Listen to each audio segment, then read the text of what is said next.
Latoya Design Co. presents real people, real stories, your inspiration.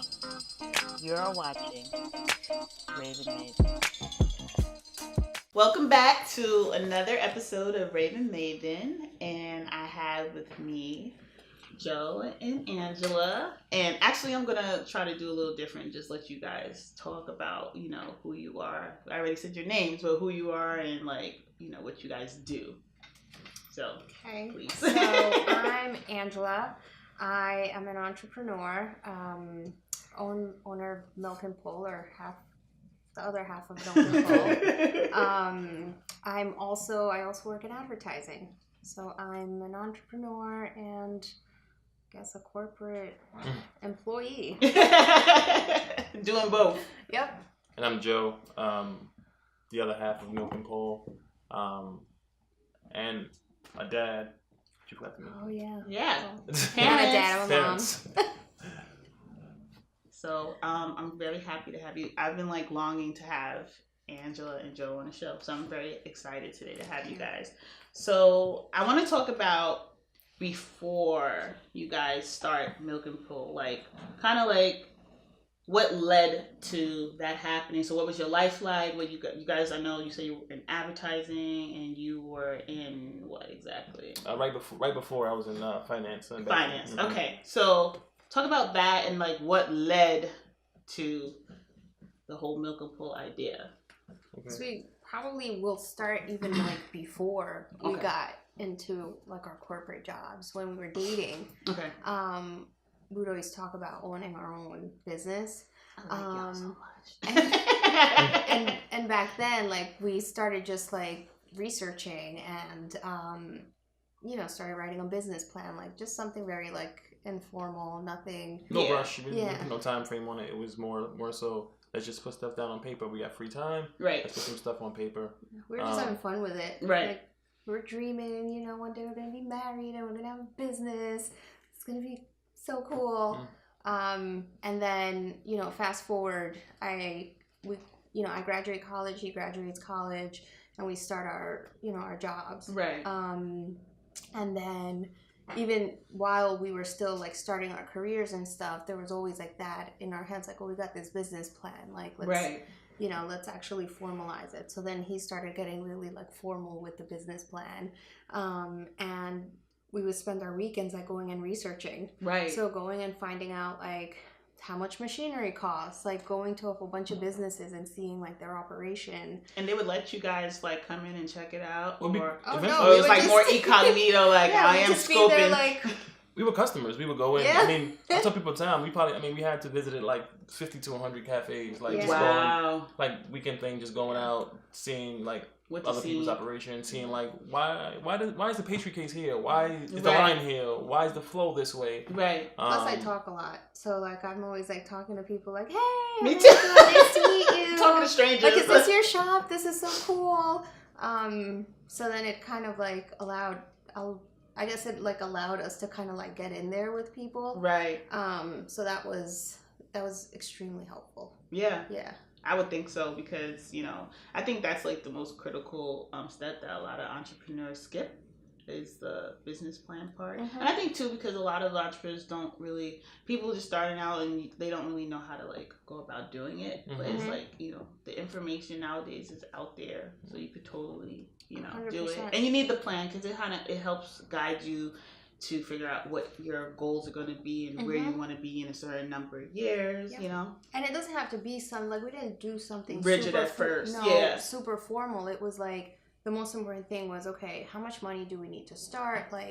What, what is it that we are selling? So once you start writing down, we have the idea, it was always a coffee shop, but it had other components to it. Had some food aspects to it. Yeah. And after doing research and visiting places, we knew we had to scale back a little bit. Okay. Because so we wanted to stay away from food. Yeah, exactly. It became a little bit too involved when you add food into the mix, and we're There's other things when you add food. It's getting more restaurant and more I guess becomes two businesses. Yeah. Well, and your staffing plan has to be different, and because we had our full-time jobs. Right. So once it started getting to the point where, at first we were going to have partners, and that kind of didn't work out. Yeah. And not for anything bad. It's just life, like the way it's timing meant was to off, happen. and like so. And we went to dinner one time, and I know I'm like, my story's all over the place, which is like kind of how I talk. But we went to dinner one time, and he had already, like, he would wake up at 5 a.m. and like go biking around the neighborhood. Ooh, do that. And he would, like, come back with like, oh, I saw this place, I saw like this place, let's call here. And, every time we would call, and we were in Bushwick, we were living there at the time. Every time we would call, like, the place was already like, oh no, we already have an offer on it, whatever.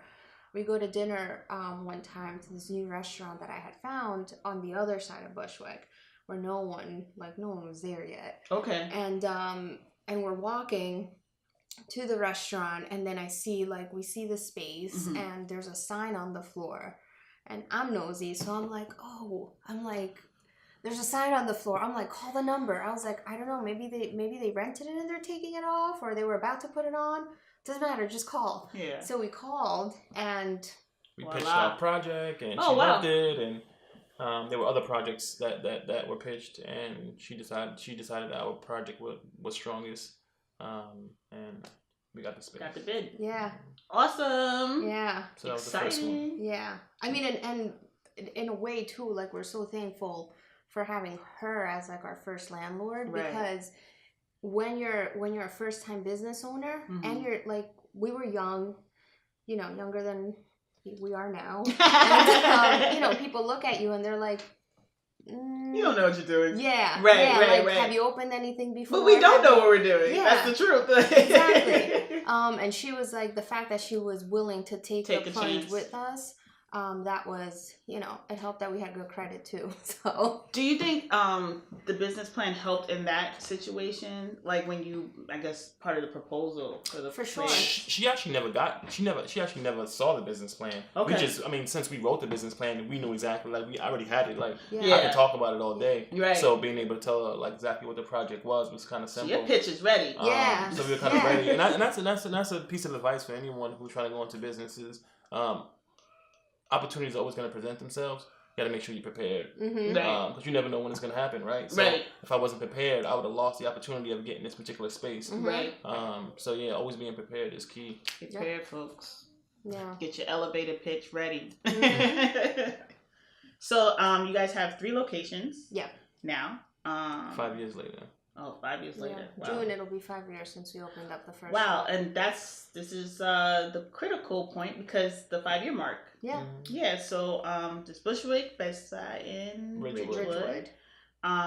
So did you always know from the jump you wanted to have 3 spaces? And no, so we started with, like, it was, we just wanted to open up a coffee shop, and have a community, a space where a community can form and build, and people can meet each other, and a place where we could get good coffee at. And as opportunities started presenting themselves, like the shop started doing really well, and meeting a lot of people, then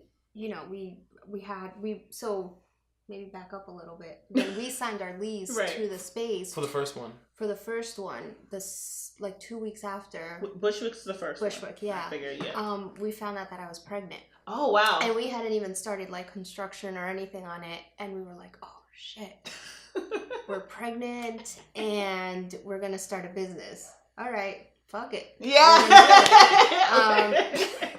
It's like you gotta keep moving forward. That's it. And I design all the spaces, so I was designing it, and I couldn't like smell anything. I couldn't be like in front of anything, and so I would have to tell him like, okay, this is like what they need to do. Like, make sure like you're getting this tile, or make sure you're they're getting this type of wood.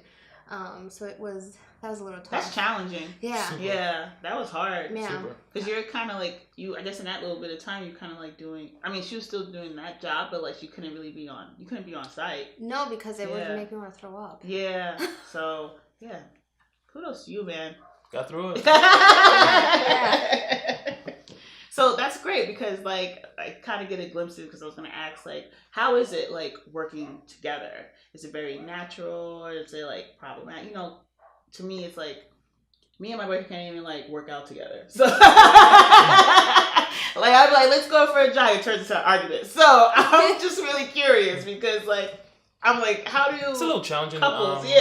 At times, but I'm a little more hands-on now. Yeah. And she does a lot of the, like behind the scenes stuff. Cool. that I come to her for.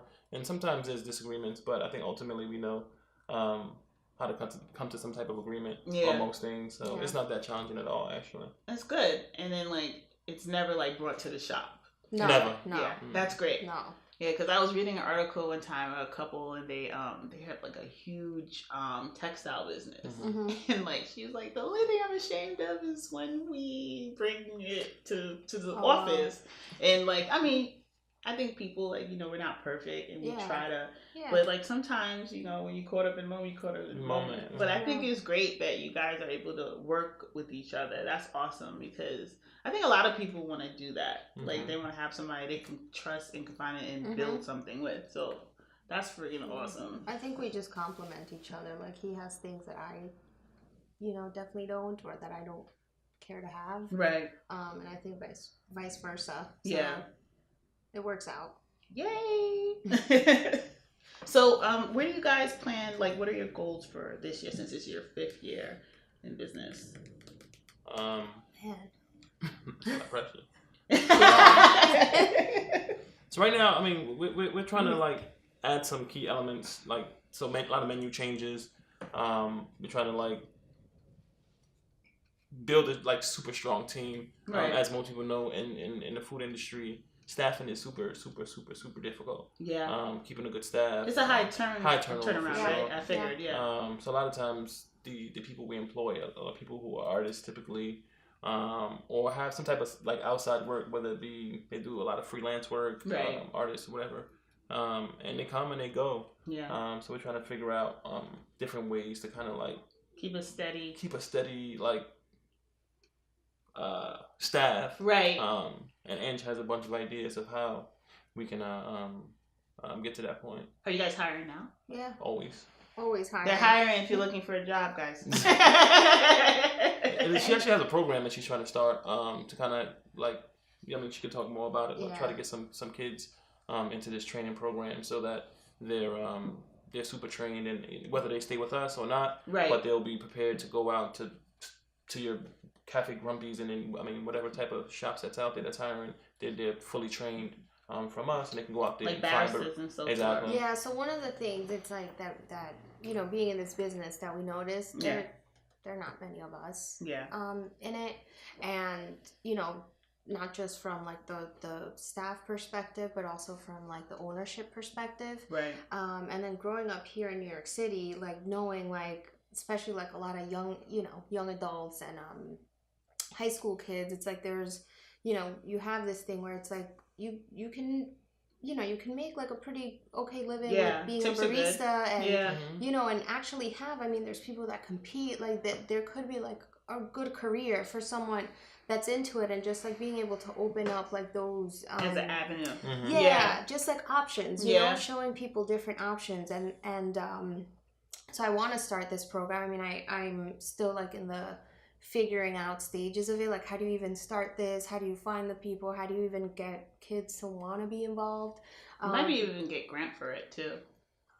See, now I'm learning something. That's cool, because like it's more like a training and development type of program. You might, and you're a person of color, so there's probably like a minority grant, I'm pretty sure. I'm gonna have to really see that. You're gonna have to look for it, because and if you're good at writing grants, great, or hire a grant writer. But if you kind of have an idea of how you want it to work, that's cool. And I never thought about that. Like, yes, we don't see a lot of people of color in that industry, like in the coffee, like in the cafe business. Yeah. And when I was doing research, I discovered that in New York City, there's over like 974 small chains of like coffee shops compared to the big brands like Dunkin' Donuts and Starbucks, who like they're big chains.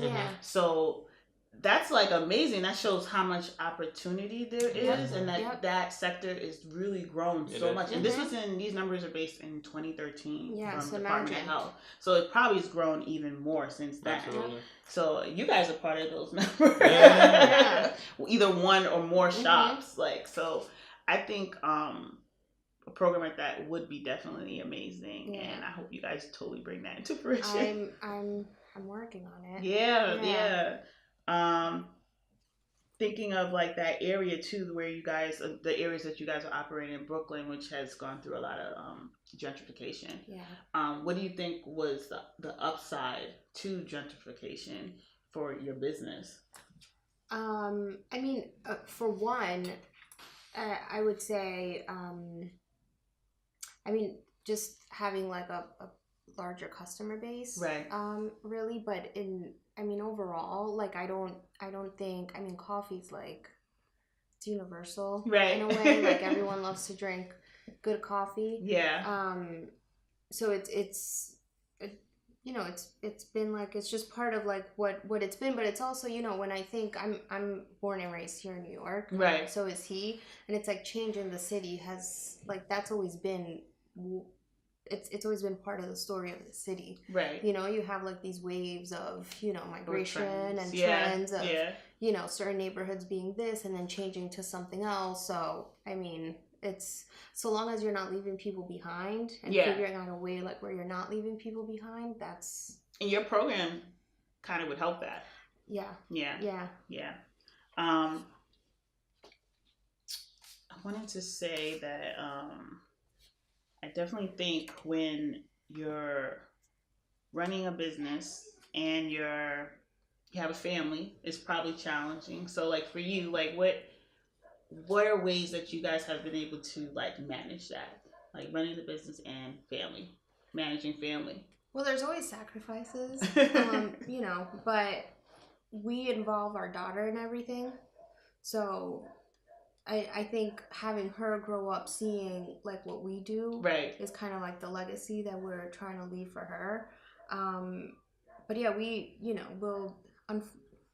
there really isn't a balance. Yeah. Because you're just like, okay, I come home from work and, now that he doesn't have, that he's running the places full time. Yeah. When we see each other at night, it's like, okay, we'll have dinner with our daughter, we'll spend our time with her, and then we start talking about business. Yeah. So sometimes it's like, there's always something that kind of has to be put aside, right, for a little bit. So sometimes whether it be like our relationship or having a longer conversation with our daughter. So we just gotta sacrifice things whenever something needs to be sacrificed. It should be challenging, but I think we pull it off pretty well. So we'll have so mornings is like family, right? So there's rare cases where something's wrong in the shop. I have to shoot out. Right, you gotta go. Maybe miss breakfast. Yeah. Right? But it doesn't happen super often. Yeah. So sometimes I have to forego breakfast, right? Yeah. But 90% of the time I say we do breakfast together as a family. And I think like it's like you say, she's kind of like grown up and part of the business. And like I know what that's like because my family, we had like a catering business for like 10 years. So we used to be on like the Cosby production set and I was working in that. So like I think it's important for like kids, especially to see their parents or entrepreneurs to see their parents working, because I think that's kind of like where I got my entrepreneurial spirit from, is because I was part of that. I was part of that story. Yeah. So I think it's good that even if there's like no balance, there is kind of a balance, because you got balance. To me just means like how you're managing more than one thing, and that one doesn't supersede the other. So I love like the whole For the Love of Coffee, like like that whole messaging seems like it's part of like you're building that into your brand. So Stumpton Coffee Roasters, how did you guys like decide that was like the partnership and like that was the brand of coffee that you guys wanted to push for your business? And I would like to like just learn a little bit more about that. There are actually two things that led us to that decision. So they were always like one of the partners we wanted to work with, and we had other ones that we liked that at the time were also doing wholesale coffee. But when Hurricane Sandy happened, and we hadn't opened our shops yet or anything like that. But when Hurricane Sandy happened, we had a group of friends that owned a coffee shop. Okay. And they used Stumptown. Yeah. So Stumptown was their, their wholesaler, and their plant is out in Red Hook, and it got like decimated. And what they did, they could have very well said like, sorry, sorry, like we don't, we can't serve you, and all these cafes around the city, and this side of town would have been without any product. And what they did was they sent like their salespeople to different parts of the Northeast region to buy back coffee so they can distribute it to the shops that they had relationships with. Oh wow. And that to us was like, show a good sign. Yeah, that's amazing. Like you're partners, Yeah. And then I also happened to know someone that through my mom that like had a business relationship with them. Okay. And understanding like their business mindset and who they were, a little bit more besides just like the business aspect of it, but just more a little bit from the human side. Yeah. It was like okay, their story, what they're about. Yeah, like we like these people. Yeah. And luckily they liked us enough too to say, we had to pitch them too. And you had to at pitch the time them. we had to pitch them, and I had to go down to Red Hook and like, hey, this is our idea, and here's this young black kid walking in their office like, this is what we're trying to do. But it worked. It all worked. Yeah. They believed in it, and they've been great partners. Yeah. And we get pitched like every day from other coffee roasters like, hey, please, our pricing is better. We'll give this. Right. And then we're like, no, you had it's just such not a the good partnership. relationship. Yeah, the partnership is just like right. Yeah. And they've been super supportive since like day one. Like, I mean, for instance, opening the first week, we didn't expect it to be so busy, so we didn't know how much to order, but we placed the order, and it got super busy. Wow. And we're like, we're out of coffee, and they went and picked some up from Red Hook, and they drove it down to us, and we just kept rocking and kept pushing. So that's just like one example of how they always supported us. Yeah. Shout out to Stumptown. Yeah. I mean, even from the layout, like design of the spaces, like the first one, we had an idea of kind of what we wanted to do.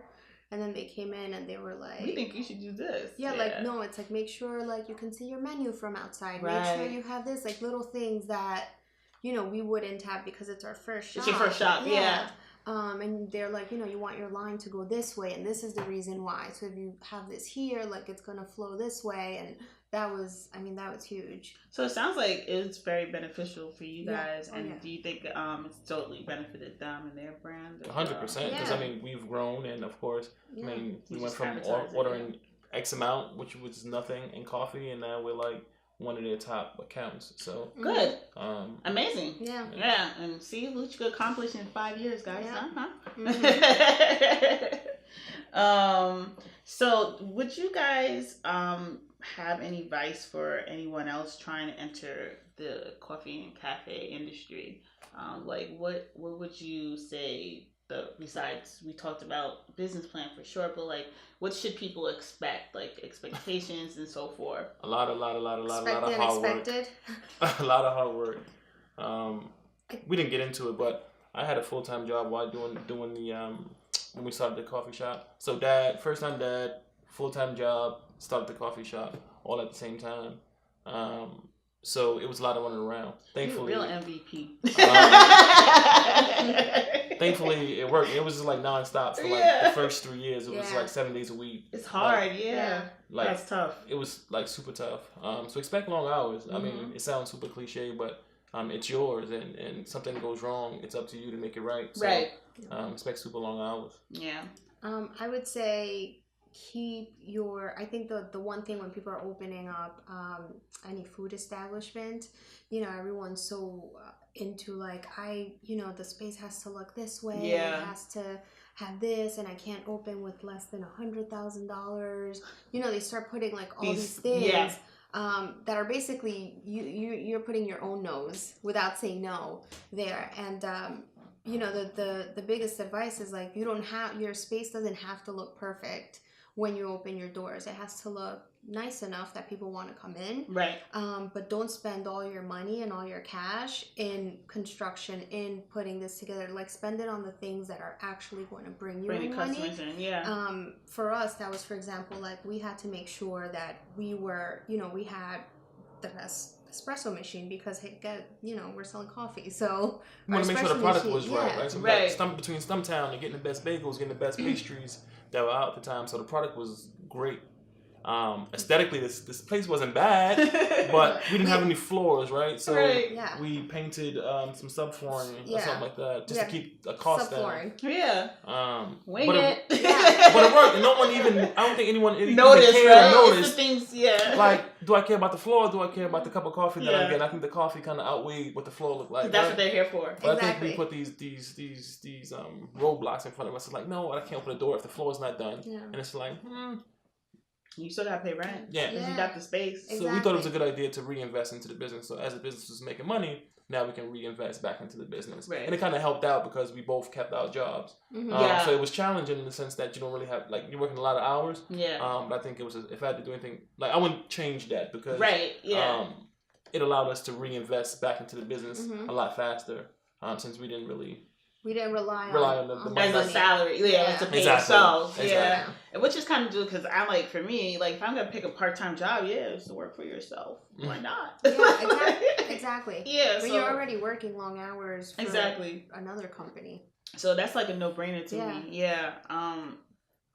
Do you think what are like the most valuable lessons, I guess, that you guys learned so far, like, 5 years in of like running your shops? One thing, you don't need investors to start your own business. It's a lot of work. I mean, no investors, but a lot of work comes with that. Yeah. What do you think are like the misconceptions that people have with like investors? Because I think a lot of people think they need investors to do certain things. So, like, what do you think people think they're getting out of, like, investment? Some people are just afraid to lose their own money. Yeah. Oh. So they'll go in. It's a little safer if I'm got to put up $40,000 and you put up $40,000. I'm not going all the way in. Right. Type of deal, but. If you're not willing to go all the way in for your business, then you're not willing to go all the way to make it work. Right. And partners is not a bad thing. We just chose not to do it. Yeah. It worked out for us. In many cases, it works. Yeah, and then they have a say so too. So. Exactly. So yeah. I think the important thing with that, if you do have a business where you would need a partner, it's like there has to be like a real need for one. It's not just it's like they have to complement you, and I mean, we're partners. So we technically have, partnership.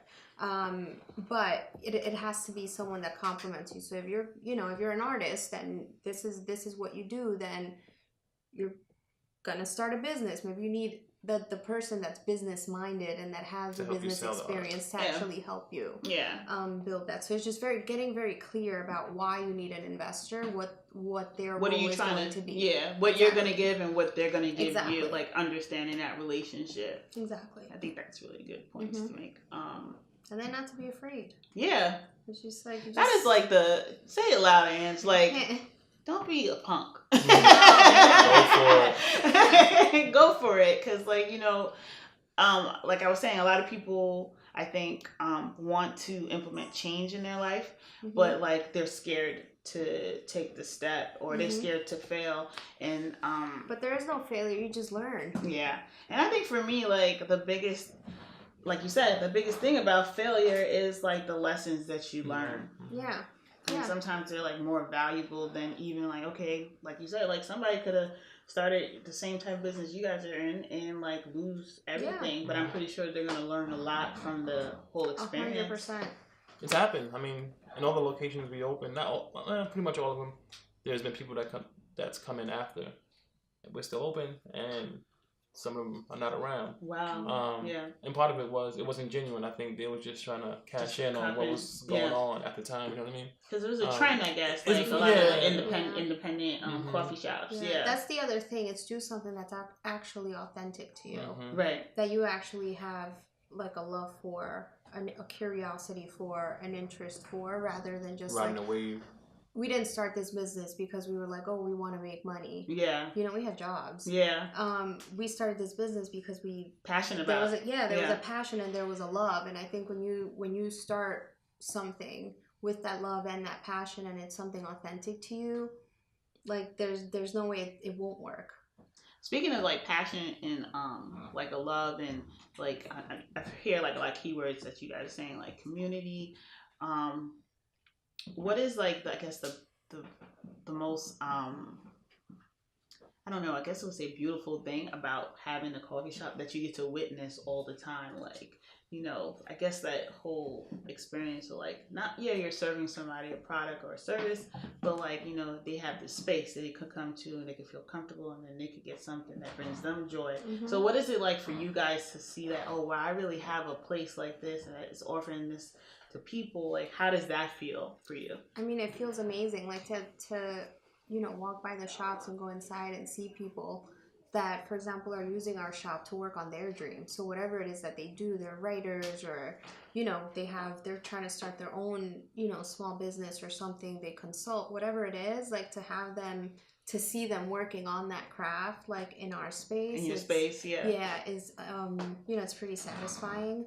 And then I'd say when people start meeting each other at the shops and it's like, oh, you know, like, yeah, I do this, oh, I do this, and then like all these connections start happening, and even between not just customers but also like our customers and our, you know, and our employees at the shop. Like, that's a beautiful thing to see. Right. And then just and you know, more selfishly, like when they meet us, for example, and they're like, oh man, I love Milk and Pull, like it's awesome. It's like, oh my god, like thank you so much. It feels good, yeah. There's a lot of hard work to make it come true. So you want, like, to me, it's like, even when I get like feedback from a client and I did a logo or whatever, it's like, it feels good that you were able to provide the person with what they wanted, and everything that they thought it would be is what like what it is. And so that's why I wanted to ask that, because like I don't own a brick and mortar, like a physical thing, but like I'm pretty sure it's really exciting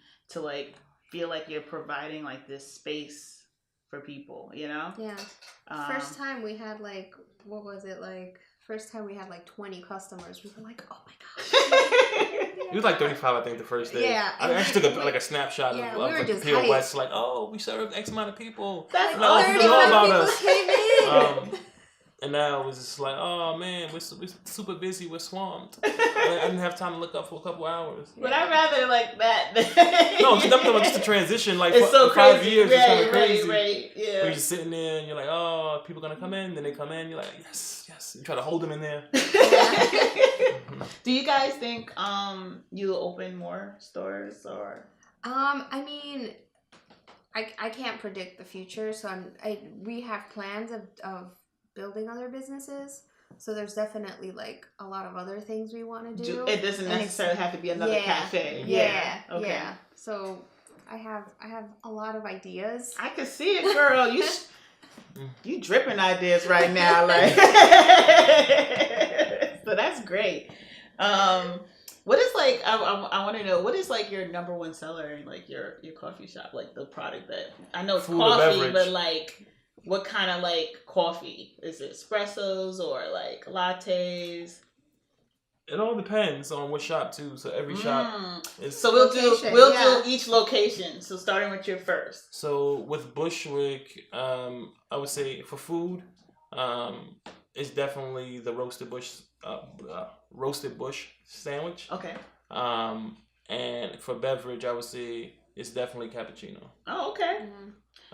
For Ridgewood, again, it's gonna be your the roasted bush. It's like, I think across the board, roasted bush is like. What is the roasted bush? Like, what's in it? It's like chipotle mayo, avocado, tomatoes, onions, and turkey.